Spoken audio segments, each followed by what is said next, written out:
మన ముకుంద జ్యువెలరీలో republic sale flat 10% on VA అన్ని జ్యువెలర్స్ మీద. నూతన బ్రాంచెస్ జూబ్లీ హిల్స్ మరియు వైజాగ్ లో అతి త్వరలో ప్రారంభం. కొత్తగూడెం మున్సిపల్ కార్పొరేషన్ ఎన్నిక కాంగ్రెస్ లో కాకరేపుతోంది. నగరపాలక సంస్థగా రూపాంతరం చెందాక కొత్తగూడెంలో తొలిసారి జరగనున్న ఎన్నికల్లో సత్తా చాటేందుకు వివిధ పార్టీలు కసరత్తును ముమ్మరం చేస్తున్నాయి. అయితే అధికార కాంగ్రెస్ పార్టీలో పాత కొత్త నేతల మధ్య సయోధ్య కుదరకపోవడం వివాదానికి కారణమైంది.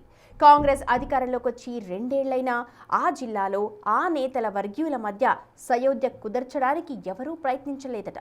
దాంతో మంత్రి పొంగులేటి, డిప్యూటీ సీఎం బట్టి అనుచరులు ఎవరికి వారే యమునా తీరే అన్నట్టు వ్యవహరిస్తున్నారట.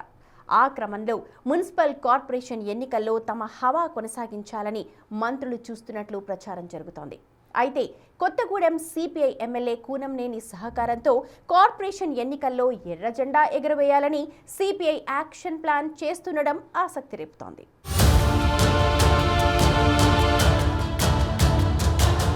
కాంగ్రెస్ అంటేనే కయ్యాలు, కుమ్ములాటలు, వర్గపోర్కు కేరాఫ్ అనేలా ఆ పార్టీ పాలిటిక్స్ చూస్తుంటాం. ఢిల్లీ నుంచి ఢిల్లీ దాకా కాంగ్రెస్ పార్టీలో అంతర్గత స్వేచ్ఛ ఎక్కువంటారు. అందుకే నేతల మధ్య మాటల తూటాలు పేలుతుంటాయి. కొత్తగూడెం మున్సిపల్ కార్పొరేషన్ ఎన్నికలు జరగనున్న తరుణంలో ఉమ్మడి ఖమ్మం జిల్లాకు చెందిన ముఖ్య నేతల మధ్య అదే పరిస్థితి కనిపిస్తుందంటున్నారు. మున్సిపల్ ఎన్నికల్లో డిప్యూటీ సీఎం మల్లు భట్టి విక్రమార్క, మంత్రులు పొంగులేటి శ్రీనివాసరెడ్డి, తుమ్మల నాగేశ్వరరావు వర్గీయుల మధ్య వర్గపోరును పట్టించుకోకుండా అధిష్టానం ఎన్నికలకు వెళితే పరాభవం తప్పదన్న అభిప్రాయం వ్యక్తమవుతుంది.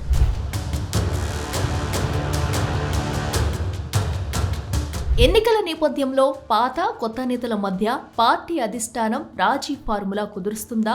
కొత్తగూడెంకు తొలిసారిగా జరగనున్న మున్సిపల్ కార్పొరేషన్ ఎన్నికల్లో హస్తం పార్టీ ఎలాంటి వ్యూహాలతో ముందుకు వెళుతుందనేది చర్చనీయాంశంగా మారింది. భద్రాద్రి కొత్తగూడెం జిల్లా కేంద్రమైన కొత్తగూడెం పక్కనే ఉన్న పాల్వంచ మున్సిపాలిటీ ఉండగా రెండింటిని కలిపి కార్పొరేషన్ గా ఏర్పాటు చేశారు. Kothagudem CPI MLA Kunamneni Sambasivarao corporation ఏర్పాటుకు సీఎం రేవంత్ రెడ్డి దగ్గర ప్రతిపాదన పెట్టారు. దానికి ఉమ్మడి ఖమ్మం జిల్లాకు చెందిన డిప్యూటీ సీఎం బట్టి విక్రమార్క, మంత్రులు తుమ్మల నాగేశ్వరరావు, పొంగులేటి శ్రీనివాసరెడ్డి మద్దతు తెలపడంతో కొత్తగూడెం కార్పొరేషన్ గా అవతరించింది.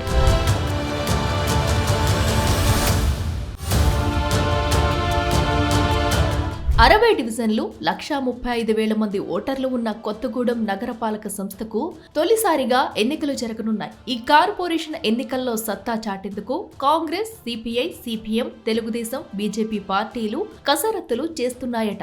కానీ కొత్తగూడెం కార్పొరేషన్ ఎన్నికల్లో ఎలాగైనా చైర్మన్ సీటు సొంతం చేసుకోవాలని కాంగ్రెస్ వ్యూహాత్మకంగా అడుగులు వేస్తుంది. అయితే కాంగ్రెస్ మిత్రపక్షమైన సిపిఐ స్థానిక ఎమ్మెల్యే కూనంనేని సాంబశివరావు అధికార పార్టీ నేతల ఎత్తులకు పై ఎత్తులు వేస్తూ ఎలాగైనా గూడెం చైర్మన్ పదవిని తమ ఖాతాలో వేసుకోవాలని చాప కింద నీరులా ప్రయత్నాలు కొనసాగిస్తున్నారట.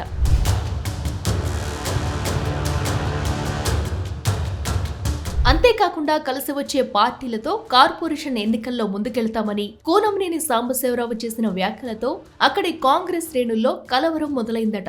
అసెంబ్లీ, పార్లమెంట్ ఎన్నికల్లో మిత్రపక్షాలైన కాంగ్రెస్, సిపిఐల మధ్య సహాయ సహకారాలతో పాటు ఓట్ల బదలాయింపు జరిగింది. సర్పంచ్ ఎన్నికల్లో సైతం కొత్తగూడెం నియోజకవర్గంలో సిపిఐ పార్టీ తమ హవా కొనసాగించింది. ఇప్పుడు తాజాగా జరగబోయే కార్పొరేషన్ ఎన్నికల్లో సైతం మరోసారి తమ హవా కొనసాగించి చైర్మన్ గిరి దక్కించుకోవాలని కూనంనేని భావిస్తున్నారట.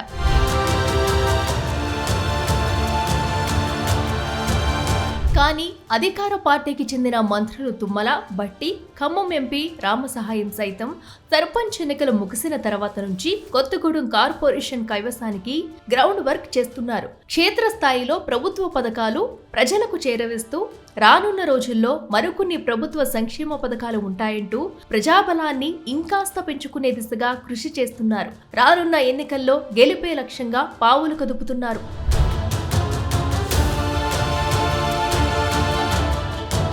వచ్చే నెలలో జరగనున్న కార్పొరేషన్ ఎన్నికలకు సంబంధించి పార్టీ గెలుపు కోసం ఇప్పటి నుంచే పార్టీ సమన్వయ సమావేశాలు నిర్వహించారు. ఈ సమావేశాలకు ఖమ్మం ఎంపీ రామసహాయం రఘురామారెడ్డి హాజరయ్యారు. ఆ సమావేశాలపై పార్టీలో కొందరి నేతలకు సమాచారం లేకుండా ఏకపక్షంగా నిర్వహిస్తున్నారని బట్టి వర్గం నాయకులు అసంతృప్తి వెళ్లగక్కారట. మంత్రి పొంగులేటి అనుచరులు వలస నేతలు కావడంతో కొత్తగూడెం కాంగ్రెస్ నేతలకు వారితో సమన్వయం కుదరక 2 గ్రూపులు ఏర్పడ్డాయి. పాత నేతలు డిప్యూటీ సీఎం బట్టి విక్రమార్క అనుచరులు. వారు సర్పంచ్ ఎన్నికల్లో తమకు అన్యాయం జరిగిందని, చివరకు ఇందిరమ్మ ఇళ్ల కమిటీలో స్థానం దక్కలేదని ఆగ్రహంతో ఉన్నారు. నామినేటెడ్ పదవులు గాని లేదా ఇతర ఆలయ ట్రస్టుల పదవుల పంపకాల్లో సైతం అన్యాయం జరిగిందంటూ బట్టి వర్గం నేతలు కారాలు మిరియాలు నూరుతున్నారు.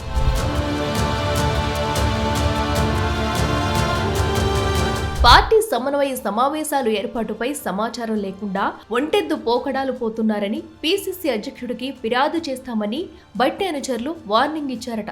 దాంతో అధికారంలో ఉన్న పార్టీగా తొలిసారిగా జరగనున్న కొత్తగూడెం కార్పొరేషన్ ఎన్నికల్లో కాంగ్రెస్ జెండా ఎగురవేద్దామంటే వర్గపోరుతో పార్టీలో 3 ముక్కలాట నడుస్తుందని సీనియర్ కాంగ్రెస్ నేతలు వాపోతూ తలపట్టుకుంటున్నారట.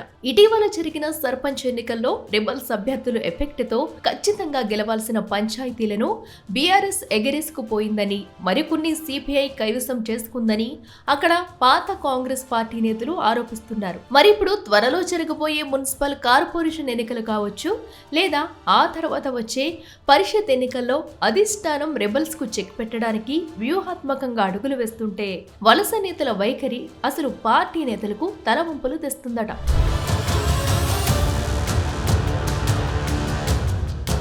కొత్తగూడెం కార్పొరేషన్ ఎన్నికల ముందే రాష్ట్ర పార్టీ పెద్దలు జోక్యం చేసుకుని వర్గపోరుకు తెరదించాలని సీనియర్ నేతలు కోరుతున్నారు. పదవులపై ఆశలతో ఉన్న సదరు కాంగ్రెస్ సంప్రదాయవాదులు కార్పొరేషన్ ఎన్నికల్లోనైనా తమ కల నెరవేరబోతుందని ఆశగా ఎదురుచూస్తున్నారు. కొత్తగూడెం కాంగ్రెస్ లో పాత కాంగ్రెస్ నేతలు డిప్యూటీ సీఎం బట్టి విక్రమార్క అనుచరులుగా ఉంటే, కొత్త బ్యాచ్ అంతా మంత్రి పొంగులేటి మద్దతుదారులుగా ఉన్నారు. తెలుగుదేశం మద్దతుదారులు మంత్రి తుమ్మల ఫాలోవర్స్ గా ఉన్నారు. పార్టీ అధికారంలో ఉండేసరికి 3 మంత్రుల అనుచరుల మధ్య ఆధిపత్య పోరుతో కొత్తగూడెం కాంగ్రెస్ రాజకీయం కాకరేపుతుంది. ఎవరికి వారే తగ్గేదేలే అంటున్నారట. వర్గపోరుతో కార్పొరేషన్ ఎన్నికల్లో టికెట్ల లొల్లి ఇంకా ముదిరే అవకాశం ఉందని ఆదిలోనే పీసీసీ అధ్యక్షుడు మహేష్ కుమార్ జోక్యం చేసుకుని పార్టీని క్రమశిక్షణలో పెట్టాలని కాంగ్రెస్ క్యాడర్ అంటుంది. తెలంగాణ రాష్ట్రంలో సిపిఐ పార్టీ అసెంబ్లీ ఎన్నికల్లో గెలిచిన ఒకే ఒక్క స్థానం కొత్తగూడెం. కాంగ్రెస్ మద్దతుతో సిపిఐ రాష్ట్ర కార్యదర్శి కూనంనేని సాంబశివరావు విజయం సాధించారు. మిత్రపక్షంగా ఉంటూనే కొత్తగూడెం నియోజకవర్గాన్ని సిపిఐ కంచుకోటగా మార్చే పనిలో ఉన్నారట కామ్రేడ్ కూనంనేని. అందులో భాగంగా పంచాయతీ ఎన్నికల్లో సిపిఐ పార్టీ మెజారిటీ స్థానాల్లో గెలిచేలా పావులు కదపగలిగారు. మంత్రి పొంగులేటి అనుచరులు ఎంత కిరికిరి చేసినా తనదైన వ్యూహంతో కూనంనేని పంచాయతీల్లో పట్టు సాధించారు.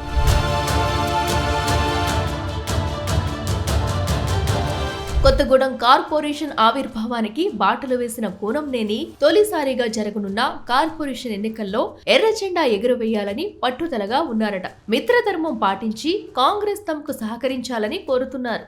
ఓ పక్క కాంగ్రెస్ లో కయ్యాలతో ఆ పార్టీ నేతలు ఉంటే, మరో పక్క ఎమ్మెల్యే కూనంనేని మాత్రం కార్పొరేషన్ లో ఎర్ర జెండా ఎగిరేలా యాక్షన్ ప్లాన్ రెడీ చేస్తున్నారట. మరి చూడాలి అక్కడ పొత్తుల లెక్కలు ఎంతవరకు ఫలిస్తాయో, లేకపోతే కాంగ్రెస్ వర్గపోరు అసలుకే మోసం తెస్తుందో.